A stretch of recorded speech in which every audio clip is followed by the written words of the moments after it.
સૌને જય સ્વામિનારાયણ. વિરેન્દ્રભાઈ ભટ્ટ અમારા રિમેમ્બર્સ પાર્કનો અમારો જે ટેમ્પરરી ગ્રુપ છે એમના સભ્ય હતા.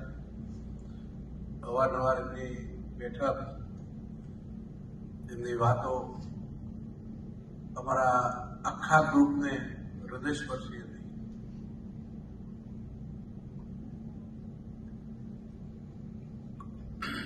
કવિ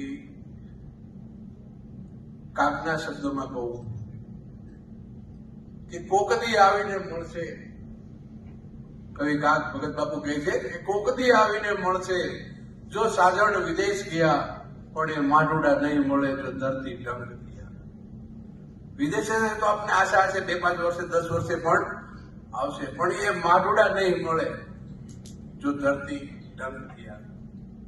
આજે ભાઈ જેમ વાત કરી કે આત્મા અમર છે, એમના વિચારો, એમની સેવા, ભગવાન પ્રત્યેની શ્રદ્ધા બહુ મોટી વસ્તુ છે. રામાયણમાં જોઈએ તો આપણે દશરથજી મહારાજનું અવસાન થયું ત્યારે ભરતજી અને બધા ખૂબ આક્રમણ કરતા હોય છે.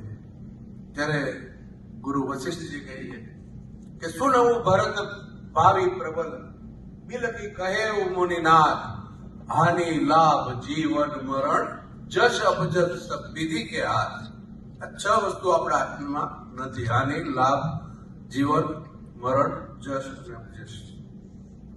વિરેન્દ્રભાઈ ભટ્ટ, અમને એના દીકરા અભિષેકભાઈ ના વિશે મને બધી ચર્ચાઓ થઈ હમણાં ગ્રુપમાં, પણ ખરેખર અમને બહુ જ દુઃખ થયું. અમારા ગ્રુપને પણ રિમેમ્બર્સ પાર્કની અમારી ટીમ છે, એમને પણ બહુ મોટું દુઃખ થયું છે અને અમને રિપોર્ટ બહુ મોટી પડી છે. ઘર, કુટુંબ, પરિવાર, મા બાપ, દીકરા, સંતાન, પત્ની, પૌત્ર બધાને દુઃખ થાય. કારણ કે માણસ કેટલું જીવે એ મહત્વ નથી, જીવન કેવું જીવે એ મહત્વ, કેટલા વર્ષ જીવા એ મહત્વ. સ્વામી વિવેકાનંદ છે, ખૂબ નાની ઉંમરમાં વિદાય લીધી, પણ આજે વિશ્વ એને યાદ કરે છે. તો માણસ કેટલું જીવો એ મહત્વ નથી, જીવન કેવું જીવો એ મહત્વનું છે. પરમાત્મા સદગતના આત્માને શાંતિ આપે એવી તો આપણે પ્રાર્થના કરીએ.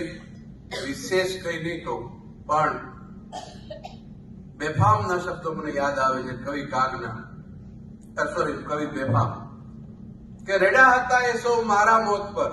અભિષેકભાઈ, રેડા હતા એ સૌ મારા મોત પર, હતો એ મારો જ અવસર, મારી હાજરી નહોતી. પરમાત્મા તેમના આત્માને શાંતિ આપે તેવી અમારા ટેમ્પરરી ગ્રુપ રિમેમ્બર્સ પાર્કની પૂરી ટીમ હતી પ્રાર્થના. જય સ્વામિનારાયણ.